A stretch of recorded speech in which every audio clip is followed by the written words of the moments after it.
What? Oh my god! Inhuman reactions! It's only a game. Why you have to be mad?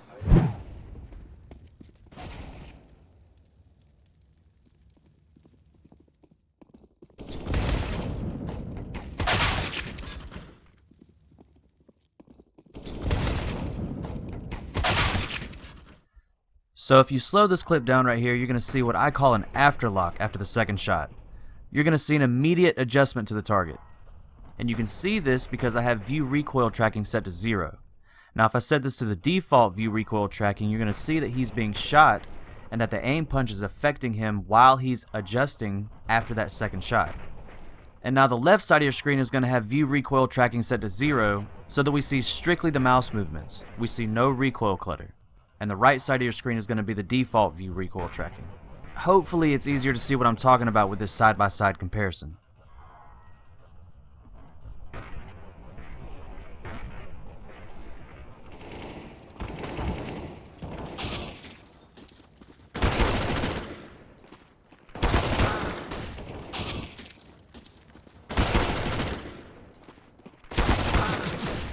In this example, you're going to see another afterlock after the first shot.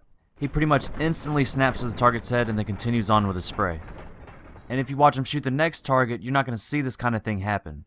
And the reason I'm showing you this is just so you can compare the two. You can see why the first one looks so strange.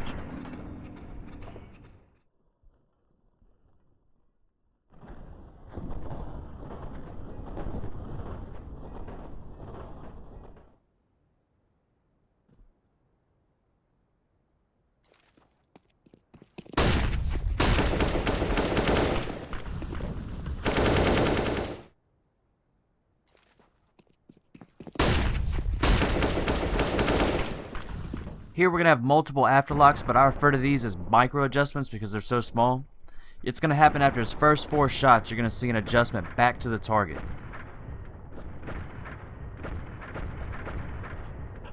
After the first shot, you see him adjust next to the target's head.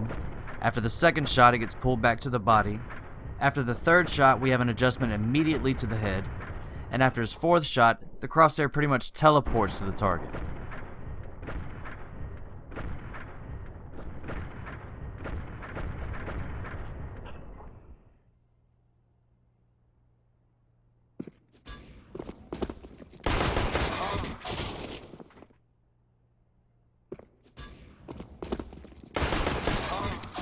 Here we have an example of some more micro adjustments while he's being shot at.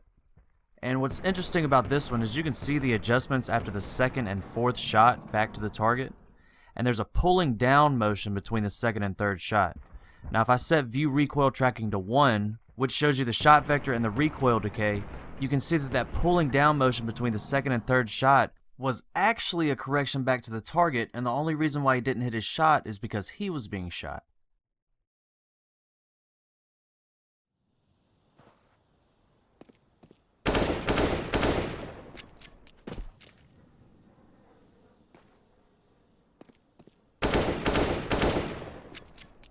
Right here you're going to see him locking onto his target when he switches his weapon, which I've explained multiple times in other videos that I think cheat developers are hiding their aim keys and weapon switches and other things in the game. This way a player doesn't have to have a specific button dedicated to an aim key, and he can do something like cycle through his weapons and it'll infolock onto a nearby target.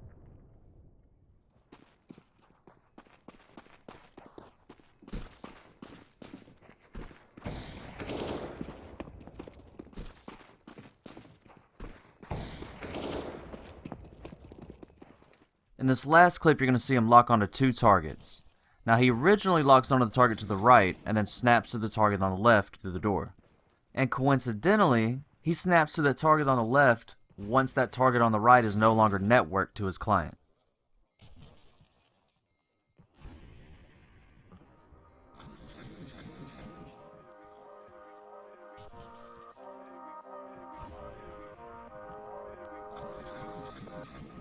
Hey, thanks for watching. Make sure you hit that like button or the dislike button and leave a comment down below. Big shout out to all my Patreon supporters for doing their thing and making all this possible. And if you want to have your say in the next players to be reviewed, Or if you're interested in early access to the videos I put out, make sure you check out my Patreon page for available options.